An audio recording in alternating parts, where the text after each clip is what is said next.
السلام عليكم أعزائي المشاهدين، ورجعنا لكم بعمل جديد. العمل كما ذكرت بالفيديو السابق قلت لكم عندنا عمل على شكل محلات مسوى أقفاص يريدوهن للكناري وللبلابل وللطيور. فهذني هن تقريبا بدي التصوير على المحلات. هذني تقريبا ما يقارب العشر محلات اللي موجود 10 أقفاص. فهذن ال10 أقفاص كلها راح نشتغلن على هذا الشغل. طبعا قد يكون البعض منكم يشوف انه الباب كبيره او كذا، بس هاي الباب مو باب وحده، يعني باب تصير بداخلها باب ثاني. الباب الارتفاع الاصليه مالتها الارتفاع الاصلي مترين الا سالتين، وتجي ببطنها باب ثانيه. الباب الثانيه يصير ارتفاعها تقريبا متر و20. هاي ليش؟ يعني اكو بعض الناس يجوز يسالون يقولون ليش مثلا باب بداخل باب او باب ببطن باب مثل ما نقول احنا. هاي قضيتها انه اذا الباب كامله كبيره الارتفاع مالتها مترين، من مثلا واحد يجي يدخل على الطيور وذني الفنجز وغيره صغار، فممكن يصير سهل الخروج، يعني يقدر يطلع بسهوله يفر بسرعه. اما اذا كانت الباب الثانيه الناسيه هذا الارتفاع مالته اللي هي بارتفاع 120، لا تختلف الامور. يعني واحد يقدر من يفتحها يدخل بهاي الصوره ويغلق الباب وراه، فيصير شنو عنده الشيء يعني محكم، ماكو شيء يقدر يطلع من عنده بسهوله. ليش ما يقدر يطلع من عنده بسهوله؟ لان الارتفاع ناسي، فماكو مجال. تدرون انتم كلنا نعرف احنا انه البلبل او الطير او الكذا يخاف من البشر، اكيد ما راح يقدر يتقرب. لكن اذا كان عالي وصارت له فتحه مثلا او مجال للهروب، لا يطلع، ممكن انه ينهزم بسهوله. ولهذا اشتغلنا هذا الشغل على هذا الشكل. يعني بهاي الصورة تم هذا بعد وراء شغلة كوسرة، إضافة لهذا يجي صبغ ينصبغ، وبعدين يشكل هذا السيمن مشبج مثل ما واضح لكم هسه هي بالصورة. فإن شاء الله احنا المفروض نبدي من بداية العمل شلون ناخذ قياسات وكذا، بس مجال كان ما عندنا وكان اكو شوية إشكالات بالعمل، فلهذا طبعا تونا اللي بدينا التصوير. وان شاء الله اكو فيديوهات لاحقه لهذا الفيديو. السلام عليكم اعزائي المشاهدين، ورجعنا لكم على التصوير شغله المحلات اللي قلنا لكم عليها انه راح يتم العمل او الانشاء مالتها. الحمد لله تقريبا عندنا هاي المحلات كامله هنا، او هاي الاقفاص. هاي الاقفاص كامله موجوده كامله مكمله، بس احنا ما بينا التصوير من البدايه بالعمل، لان كانت اكو عراقيل بالعمل. كانت اكو عراقيل بالعمل ومشاكل وحليناها الحمد لله والشكر. فتم الانشاء بهاي الصوره. هاي طبعا الباب انا اللي قلت البارحه بالفيديو السابق انه اكو باب هنا، باب ثانيه قصيره داخل الباب اللي هي مترين ب 95 عرض او متر عرض. فتم الانشاء على هاي الصوره، بس احنا ما بينا لكم او ما صورنا لكم بدايه العمل شلون يكون. بدايه العمل يكون انه تجي هاي الصوره، ترجع تصويرنا بهاي الصوره، تاخذ قبان. طبعا للعلم الساعه 1:30 الظهر والجو حار كلش. تاخذ القياس بالبدايه بفيته، قياس شوف ايش قد لحد الارض. المهم ما يكون اكو فتحه منها او من فوق. شوفوا شلون متلازمه هاي ويا السقف مباشره، شلون داقه من الارض نفس الحاله. تحل القبان بهاي الصوره. لو تجي هنا تجي تصور لي، جيب الصوره هنا تصور لي بهاي الصور. نشوف هاي النقطة اللي هي موجودة هنا بالقبان متواصلة. أهم شيء يكون الوزن مضبوط 100%. عندما يكون الوزن مضبوط 100% حتى ما يصير عندك ميلان بأي عمل بالحدادة تقوم به، بحيث إنه القياس اذا مو مضبوط يبين عليك بنهايه العمل، بدايه العمل ما يبين عندك. تمشي شغل نعم صحيح، لكن نهايه العمل يبين المليم او النص مليم او السنتيم او نص سنتيم يبين عندك بنهايه العمل. خلي ببالك يطلع الحديد والنجاره ما بي الخشب والحديد ما بي غلط نهائيا، لازم يصير ملم مقابل ملم، سنت واحد مقابل سنت واحد. ماكو واحد زائد واحد يساوي اثنين، ماكو ما يصير اثنين الا ربع او اثنين وربع، ما بي نهائيا. العمل عندما يكون المسيطر على العمل عندما يكون قياساته مضبوطه، الوزن مالته مضبوط، اي انحراف باي دنقه من الدنق، هذا هو هيكل الساعيه، اي انحراف يبين عليك بعدين. ولا تصدق بقى فقير او ما يعرف تعبر، لابد مو ابو المال يجي واحد صديق غيره باوع قال له هاي ليش حوجه؟ ابو وين الحوجه؟ هي معود هاي حوجه، هاي مايله، هاي منحرفه، هاي بيها زياده، هاي بيها نقص. فحتى اذا مو ابو المال غيره يجي ويدليه بالنقص او بالغلط اللي موجود. فانت اللي عليك شو تسوي؟ اتقن عملك، والله سبحانه وتعالى والرسول صلى الله عليه وسلم يقول رحم الله امرئ عمل عملا واتقنه. بالنتيجه تريدون تعرفون هاي شلون تفتت؟ راح اثبت لكم هاي على هاي الصوره. تجي من بعد ما نجيب القبان، حول التصويرات، تاخذ وزن منا بالبدايه قياس بالفيته، انا لسه ماخذ قياس وهذا الخط موجود. تخلي هاي بهاي الصوره، خلي هاي بهاي الصوره، بهاي الصوره، وتجي الخط مالتك خلي يصير دائما من جوا، يعني النيشان احنا نسميه، دائما خلي يصير من جوا. وتجيب القبان تاخذ هذا القياس اللي قلنا عليه هسه قبل شويه، اللي هي هاي النقطه، زين هاي لازم تكون متواسطه. من بعد ما تجي وتخط خط، تدرنا فيه يسب قلم بواير جحيم، مو ماكو اي اشكال. بهاي الصوره تخط هذا الخط على الوزن اللي انت ماخذه. من بعد هذا توخر الحديد مالتك، وتهيئ نفسك شنو؟ انه تزرب او ثقوب الهاي تشويات. هذا تشوي 17 19 مو مشكله، حجم انت تختار الحجم، مو هذه القضيه. من بعد هذا تيجي طبعا قياس نظري، انت الخط تخلي الخط بحيث البرينه تكون هذا الخط والبرينه بعد الخط شويه.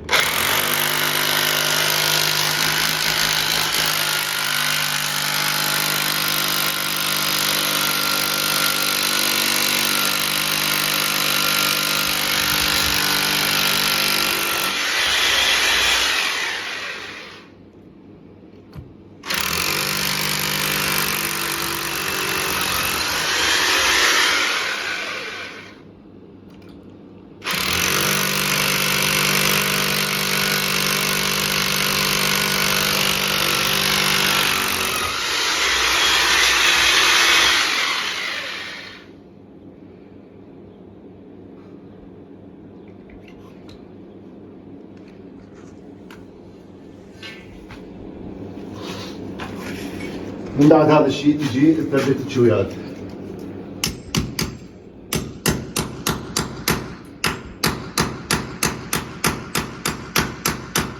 اكو عالم تضبها، واذا داخل حصر هو ما اعتقد يحتاج بعد، بس انت لازم تضبها بكل الاحوال، لازم تضبها، لازم يتم الضب مالته حتى يثبت بالجدار. المهم من بعد هذا تجي تجيب الحديد مالتك هذا البولي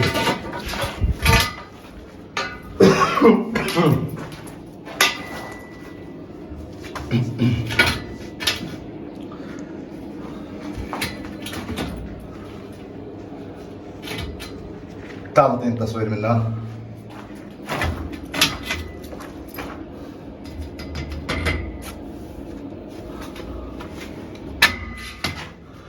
لو تجي تنتبه القضية النقطة اللي هو الوزن مالتنا الحقيقي. هذا الوزن الحقيقي مالتنا. شوف الشويات شلون ثبتت من بعد ما ضبيناها اكيد. نجي نبدي ندور الحين. اعطيني باب اليد مال الحين.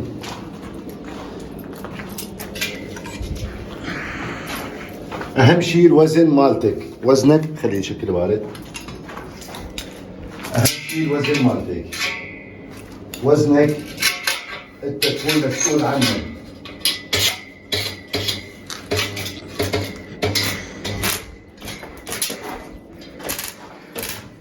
تبدا تثبت بهاي الصوره طبعا، والقبان بيدك على مود لا يختلف عندك شيء، ولو انت ما اخذت وزن على الشو اللي موجود طبعا.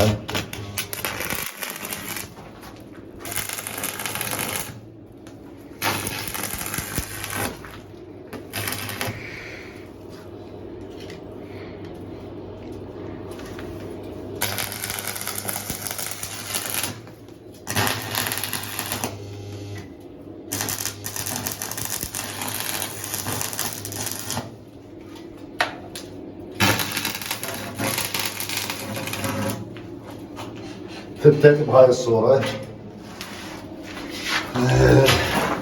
ترجع النوم شو تسوي؟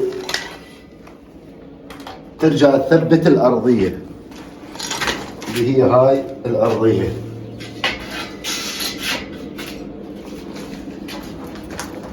هاي الأرضية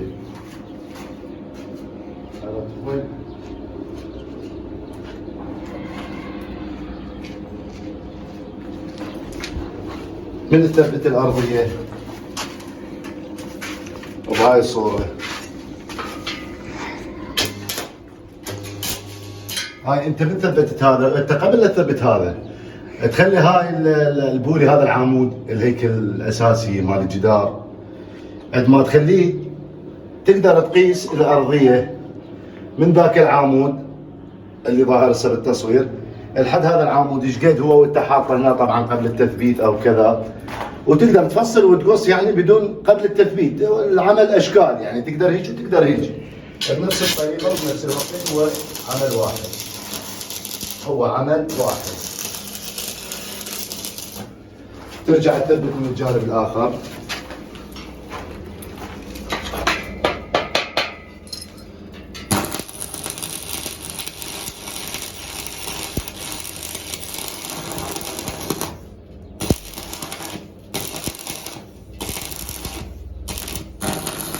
من بعد ما ثبتت ترجع وين؟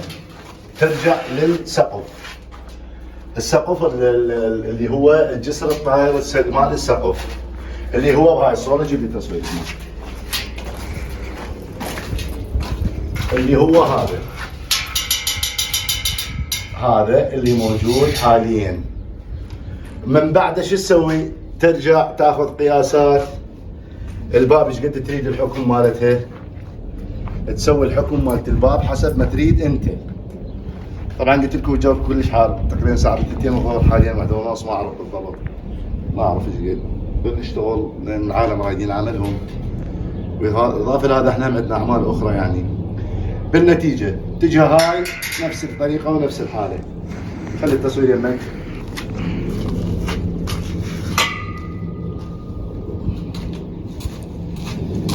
بينت لكم الهيكل شلون صار هناك الاساسي اللي هو نفسي هذا بالضبط. تجي تاخذ قياس على هذا الهيكل الاساسي جوا العفو عذرا. تاخذ قياس من هناك تطلع هاي المسافه لازم تكون بقد هاي المسافه. اذا كان العمل مطابق للقياسات فهو قياس واحد معروف. ايش قد تريد الباب مالتك؟ وقفة ملاحظة مهمة. العمل اللي مثل هذا العمل اللي هو مو عمل واحد يعني مو قفص واحد باب وحده وانتهى الموضوع وتاخذ قياس عليه وهي اوكي انت وتمشي عمل. لا، اذا عندك مثل هاي الاقفاص اللي هي اعداد كثيرة اكثر من 3 4 5 على 10 15 قفص، لازم خلي ببالك انت حتى لا تتعب نفسك، لازم تاخذ قياسات وحدة مالت الباب حتى من تجي وتريد تسوي الباب وتحطها على التزقه وتاخذ قياساتها، تسوي باب وحده على قياس واحد، باقي الابواب كلها على قياس واحد ونمط واحد. العمل يراد له دقه، يراد له ذكاء، يراد له انه ما يفوتك ملم واحد. ليش؟ هسه احنا من نجي وقعدنا هذا وزن بهاي الصوره، قعدنا هذا وزن بهاي الصوره، لو تجي هسه وتشوف تنتبه للنقطه، لو تنتبه للنقطه القياس بنفس الوقت مو بس القبان مرات يختلف وياك، تلعبك الفيته، قياسات الفيته تلعبك، مو شرط بس القبان. نجي ناخذ البنيه، القيناص منا لهنا لازم، ما عنده حد يسويها ولا كان طبقنا العمليه. لازم تجي تاخذ هذا منا كان الطرف المقابيل وترجع تاخذ هذا النوب، لازم يطلع عندك قياس واحد جوا. اذا فارق شويه نهايه العمل يبين عندك. المرات اكو اعمال تجي بيها يعني بعض الشغلات حكم، شيء صاعد شيء نازل شيء مدري شنو، على الحداد انه يتخذ الاجراء اللازم، يعني يتحكم بهاي بالعمليه اللي دا يقوم بها، يتحكم بحكمه. على كل حال، ومن بعدها تجي القواطع هاي والقواطع الثنائيه الوسطيه وهكذا. وان شاء الله بعد ما نكمل نرجع لكم فيديوهات. اعزائي المشاهدين، رجعنا لكم بعد المرحله اللي شفتوها السابقه. هذا القفص كامل الحمد لله مفرج الله، يعني كامل. اتمنى عمله بصوره جيده. هيئناه حاليا للصبغ. من بعد الصبغ ان شاء الله راح نخلي نعطيهم تصويرنا، نخلي اللي هي المرحله الاخيره مرحله السيم. السيم يشكل نوعين. بعض الناس يقول لك اريد الحمه الحين مثلا على الحديد، على القفص او على الحديد وعلى القفص. والمرحله الثانيه او النوع الثاني بعض الناس يريدوه على شكل برغي. احنا هنا راح نستخدم البرغي ان شاء الله، لان البرغي احسن. هذا الحديد يتلف او السيم المشبك يتلف باللحيم، يعني مو مثل البرغي. البرغي بس ينفتح وانتهى الموضوع. ذكرت بالمرحله السابقه انه على شغله الباب شلون راح تكون، انه باب صغيره وباب باب كبيره. الباب الصغيره اللي هي هاي الباب الصغيره بهاي الصوره. لو تيجي تنتبه للباب الاكبر من عدم التصوير شو بعيد، هاي الباب الثاني.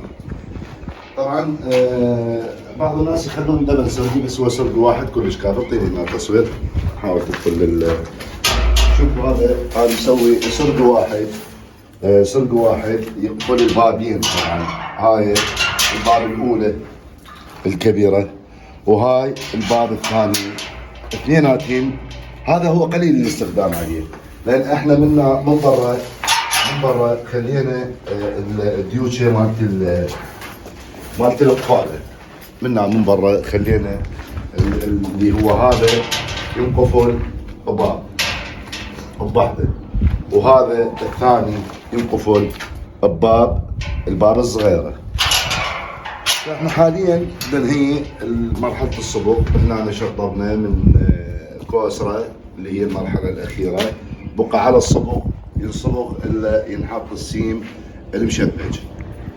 فاكو بعض الناس يعني اتصلوا بي وقالوا حاول تصور لنا الباب الصغيره شلون بتكون. طبعا كان الاتصال البارحه بالليل قريب الساعه 12 الا ربع، وشرحت لهم الساعه خلصت بنتي قدامهم، شرحت لهم قضيه الباب. وعندنا بعد هاي المحلات او هاي الاقفاص، هذني كاملات شطبات، يعني تقريبا 3-4 محلات شطبت. باقي عندنا تقريبا 6 اقفاص بوبغن مجهزه. ومن بعد ما نصبغ راح نرجع لكم فيديو تكميلي. اعزائي المشاهدين، رجعنا لكم لمرحله الصبغ حاليا. لو تشوفون شلون بدأت هاي المرحله اللي هي شبه النهائيه، لان من بعدها راح نشكل السيم اللي هو السيم المشبك، يعني اللي هي المرحله الاخيره ان شاء الله. ما ادري نشوف بعد لو برغي يعني يشد السيم، شوف ابو المال شلون يريده، لو برغي لو تبنيط باللحيم يعني، اللي هو هذا السيم، اللي هو هذا السيم حاليا مجهزيه احنا كامل جاهز، هذا موجود اللي هو هذا هسه حاليا داخل هذا القفص. فالساعيه ان شاء الله من بعد ما نكمل صبغ ونصبغ تبدي المرحله الاخيره اللي هي تشطيب على الاخر يعني، اللي هو مرحله السيم المشبج. ونرجع لكم بفيديو من بعد ما نركب السيم او باثناء التركيب. راح يكون التصوير حتى تكونون ويانا وتعرفون شلون راح يشكل او يربط او يتخلى السيم المشبج. ونرجع لكم.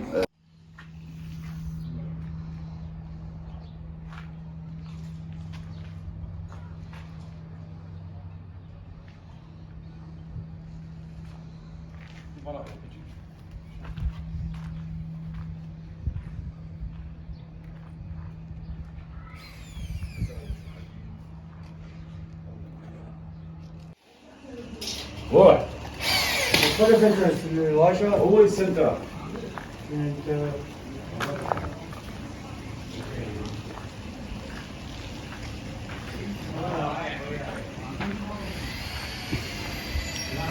السلام عليكم اعزائي المشاهدين.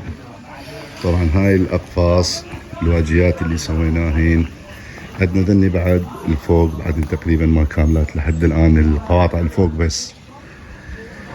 بس كشي تشطيب مثل هذني المكانين، هذا القفص وهذا القفص الثاني تشطب تشطيب كامل يعني انتهى، كملناهن ويعني ماكو عودة الهن بعد بالعمل، عملهن انتهى بعد، انتهى العمل مالتهن.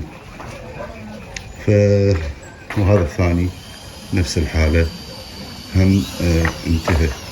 بقى عندنا هذا، عندنا قطعة واحدة هنا فوق، وعندنا ذاك القواطع الفوق بس نخلي لها سيم بعد، يعني ما ظل شيء الحمد لله. تقريبا عندنا بعد 3 اقفاص نشطبهن.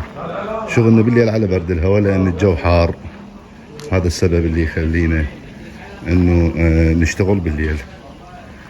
وان شاء الله بعد التشطيب نرجع نكمل. اعزائي المشاهدين رجعنا لكم الفيديو الاخير اللي هو بعد ما ختمنا حاليا الاقفاص كلها، ما عندنا اي خلل او اي عرقله صارت الحمد لله تقريبا بالمراحل الاخيره.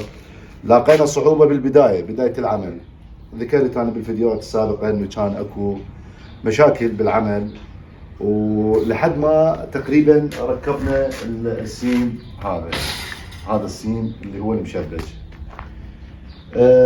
ابو المال احنا ما نقول شيء الله يحفظه.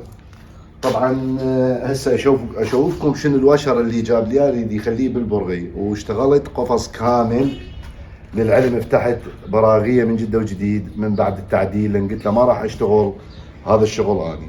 على كل حال الحمد لله انجزنا العمل بهاي الصوره، العمل صار بهاي الصوره مثل ما تشوفون الحمد لله، تشطيب كامل شطبنا، ما عندنا اي نقصات. وبالنسبه للعمل كان بصوره جيده. طبعا الكادر مالتي ما قصروا، احنا ندور مرضات الله سبحانه وتعالى بعملنا، مستعدين نشتغل في اي مكان باي محافظه من المحافظات عادي، عندنا ما عندنا اي اشكال. فهذا العمل كان بهاي الصوره مثل ما تشوفون، ما عندنا اي اشكال من الاشكالات، ما عندنا اي اشكال الحمد لله مثل ما تشوفون انتم. للعلم انه اذا اريد اشوفكم ذكرت لكم قبل شويه، شوف هذا الواشر اشتغلناه بهذا البرغ بمكان هذا الواشر. رفعت التصوير هنا. طبعا شنو صار عبالك نجم، الدنيا ليل والنجم يزهي. بصراحه ما رضيت على هذا العمل، هذا نهائيا ما رضيت على هذا العمل. فتحنا كل هذه البراغي اللي موجوده بهذا السيم المشبك، فتحناها كلها وعندنا الشغل من جدة وجديد. انا ما يهمني انه اكو تكلفة او تأخير بالعمل، لا، انا كل اللي يهمني شنو؟ اللي يهمني انه عملي يرضي الله سبحانه وتعالى ويرضي ابو المال ويرضي ضميري اني زين، الا ما انه اشتغل واكمل عملي. يعني حتى ما جاب لي برغي طويل، والبرغي اللي جابه يشتغلون به مو الحدادين، اهل الالمنيوم يشتغلون بهذا البرغي. نوعية البرغي كانت اللي هو هذا، تعال وضع لي هذا البرغي. نوعية هذا البرغي طبعا جاب لي نوعية طويلة وبالدريل، بالدريل قد ما نخليه اللي هو هذا البرغي. هذا البرغي هذا اصلا مال اهل الالمنيوم، اهل الكاونترات اللي يشتغلون به. تقبلت العمل بصراحه، اذاني هو الرجل، لكن اني ما لي شغله به، انا ادور عملي. بعدين قلت له ابا هذا الطول مالته كلش طويل، يعني ياذينا إلنا بالعمل حيل، يعني بمغثه وباذيه، لان بالدرايل ما يقعد. هذا حديد، والحديد ملم ونص، يعني مو كاونتر وشغله الومنيوم حتى يقدر بس واحد يفرد الدرايل يفتر ويثقب. الثقب بهذا للحديد زحمه. اذانا كلش. على كل حال بعدين الرجل جاب لنا براغي اقصر مني هذا، وفتحنا هاي الواشرات اللي هي كانت كلها مشدوده بهاي المنطقه. على كل حال تعبنا، لكن ان شاء الله تعبنا ما راح ببلاش، لان انجزنا عمل ما يخجل، عمل يعني بيض وجه مثل ما يقولون، وجو جماعته واصدقائه، وطبعا وياه بالكار مالته نفس العمل، هم شغلتهم طيور وشغلتهم دجاج وكذا. وشافوا العمل قالوا لا ابو عباس ما عنده اي خطا وياك، وعمله كان صحيح ودقيق زين. وهو الرجل على كل حال احنا نريد نقول شنو اللي صار من خلافات، بس تجاوزناها والحمد لله، تجاوزنا هاي الخلافات. انا مو على مود انا خلو اريد ادور شغله سهله كان اقدر ما افتح هذا الواشر من بعد، لان كل قفص ياكل 154 برغي، 154 برغي ياكل مني هذا. هاي باستثناء يعني اكو اضافات قد يكون 5 7 8 براغي النوم في بعض المكانات حتى يتحكم تحكيم صحيح. على كل حال الحمد لله والشكر اللي انجزنا العمل بهاي الصوره المشرفه ان شاء الله. انا ادور رضاة الله سبحانه وتعالى. على كل حال على الاخوه المتابعين اللي يتابعوني، اني مستعد اي سؤال اي تعليق اجاوب عليه ان شاء الله، واكون اني ممنون للي يعطيني اي استفسار او اي سؤال يريد يسال. انا راح اكون ان شاء الله سباق بالجواب، وحتى ارضي الله سبحانه وتعالى وارضي اي متابع. العمل صار على هاي القضيه. جيب لي التصوير اللي جاي. عن سبيل المثال لو تجون تلقون هاي الطبقه هي العرض مالتها متر، العرض مالتها متر، شو يرجع لي ورا، العرض مالتها متر، الطول مالتها مترين ضبط. من بدايه العمل انا نصحت ابو المال على انه ما يكون عنده خسائر بشغله السن بالقصار. من جيت وقست المسافه من الركن للركن مال كل قفص، لقيتها اذا تحسبون عندنا هاي القطر مال هذا البوري هو 4 سنتيمات، يعني 4 ب4 8 ب4 12 ب4 16 ب4 يعني 20 24 28 سنتيم. 28 سنتيم براءتها مو شيء هين، يعني مو مال تجي وتحط وتقوم تقصص وما اعرف شنو.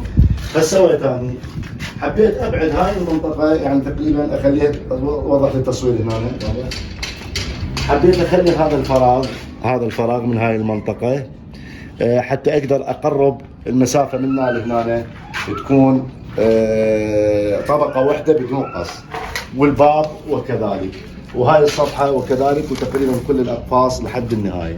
والحمد لله قدرنا ننجز عمل. واني اتمنى من حضرتكم انه اي استفسار اي سؤال اني حاضر وراح اجاوب. ذكرنا تقريبا كل هاي التفاصيل، وان شاء الله بعد ما عندي شيء، وان شاء الله اليوم عملي راح اسلمه لصاحب العمل اللي هو ابو المال.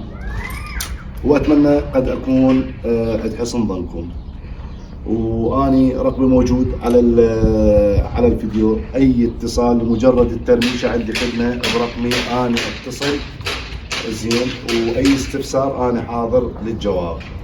واي انسان يريد يفتح هاي المصلحه وما يعرف او قليل خبره، عندي استعداد اتابعه خطوه بخطوه في اي عمل من الاعمال. والحمد لله. ارجو من كل اللي يشاهد هذا الفيديو يشترك بالقناه ويفعل زر الجرس حتى يوصل هذا الفيديو لاكبر عدد، للاستفاده مو اكثر. الاستفاده الماديه خليها على الله سبحانه وتعالى، بس الاستفاده للناس الاجر عندي اهم شيء. وندعونا برزق جديد واعمال جديده حتى ننشر على هاي القناه. وان شاء الله اكون اني ابيض وجهكم واكون قد المسؤوليه واكون عند حسن ظنكم، وفي عمل اخر ان شاء الله.